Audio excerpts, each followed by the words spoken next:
buenos días. Estamos a jueves 21 de agosto, recorriendo la palabra de Dios desde Génesis a Apocalipsis en el presente año.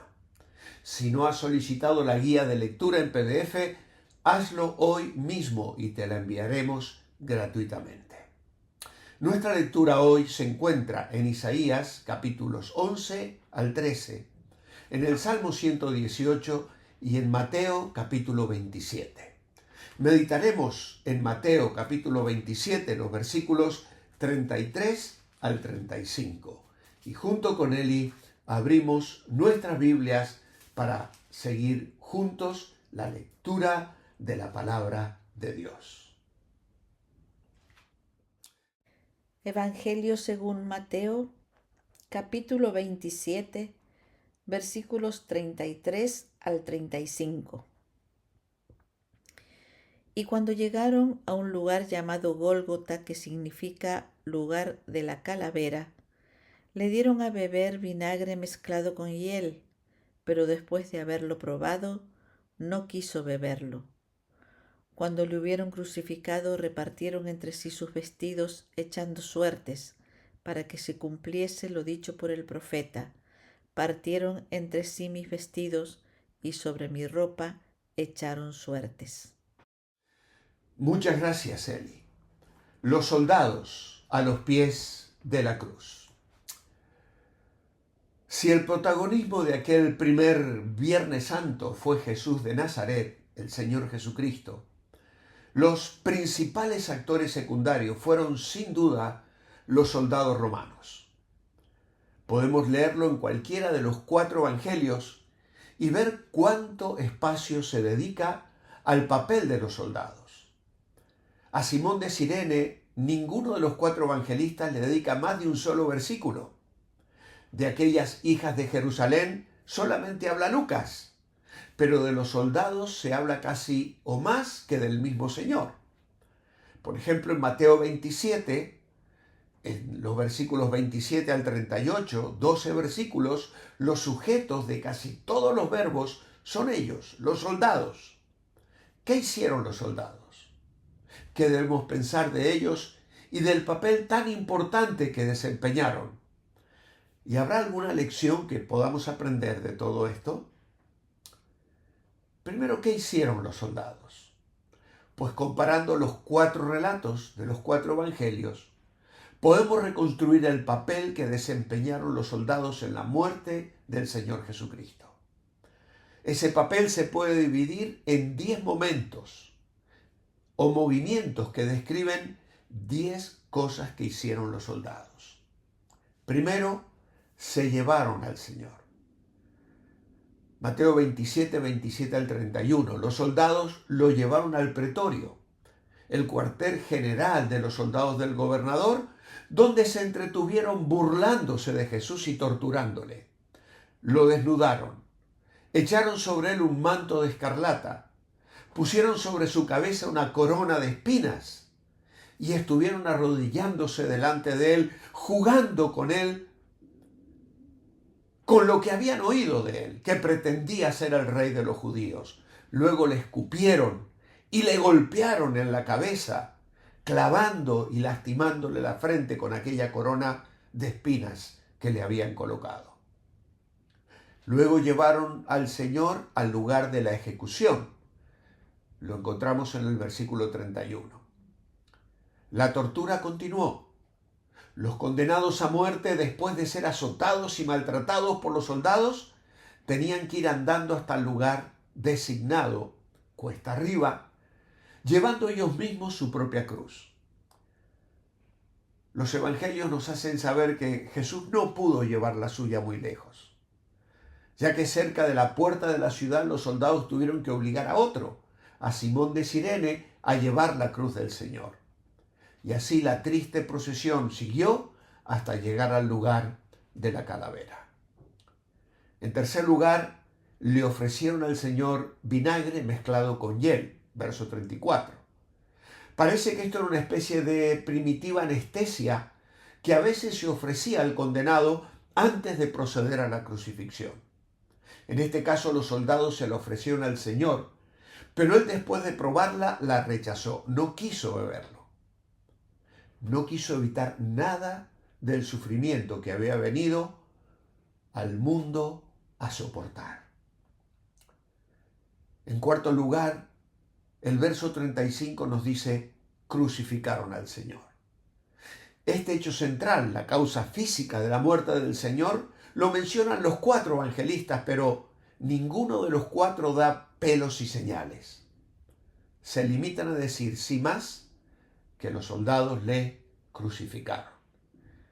Y luego nuestra mente, nuestra imaginación hace el resto. Pero los evangelios simplemente nos lo informan. Luego, en quinto lugar, repartieron entre ellos la ropa del Señor. Esta debía ser la práctica común en aquel entonces. Los condenados a muerte eran crucificados desnudos. ¿Por qué desperdiciar ropa que después se podía vender? Pero también, y sin que ellos lo supieran, era el cumplimiento de una profecía mesiánica, tal como apunta Juan en su Evangelio, en el capítulo 19, versículos 23 al 24. ¿Qué aprendemos nosotros de ello? Que la palabra de Dios cumple lo que anticipa. Y una profecía escrita 1000 años antes de Cristo se cumple literalmente, sin que Jesús ni los discípulos ni nadie haya podido hacer nada para que esto se llevara a cabo. Cuanto menos Jesús, que estaba como un cordero indefenso, muriendo, dando su vida en sufrimiento, en agonía, colgado en aquel madero. La verdad del Evangelio, la verdad de la palabra de Dios, es un testimonio poderoso presente en aquel sorteo de los soldados. En cierto lugar pusieron el título sobre la cruz. El verso 37 nos dice explícitamente en qué orden se hizo cada cosa, pero Mateo da a entender que primero los 2 soldados clavaron al Señor en su cruz. Luego clavaron encima de su cabeza el título o el motivo de su ejecución y después procedieron a crucificar a los otros 2, versos 35 al 38. En séptimo lugar, crucificaron también a los 2 ladrones, dice el verso 38. Claro, Jesús en este sentido era estrella en aquella ocasión. Le crucifican primero, después a los 2 ladrones, uno a la derecha y otro a la izquierda. Lucas 23, versos 36 y 37 nos dicen que volvieron a burlarse del Señor. Según el relato de Lucas, hubo un momento cuando, estando los 3 hombres en sus respectivas cruces ya, los soldados, pese a que ya se habían desahogado en el pretorio, renovaron sus crueles burlas hacia el Señor, animados a ellos sin duda por el ejemplo de espectadores tan ilustres como los mismos gobernantes de los judíos, que estaban burlándose del Señor. Y entonces los soldados se burlaban y le escarnecían también. En noveno lugar, guardaron al Señor. Mateo 27, 36. No era muy probable que una persona crucificada de repente se librase de los clavos, saltase al suelo y saliese corriendo.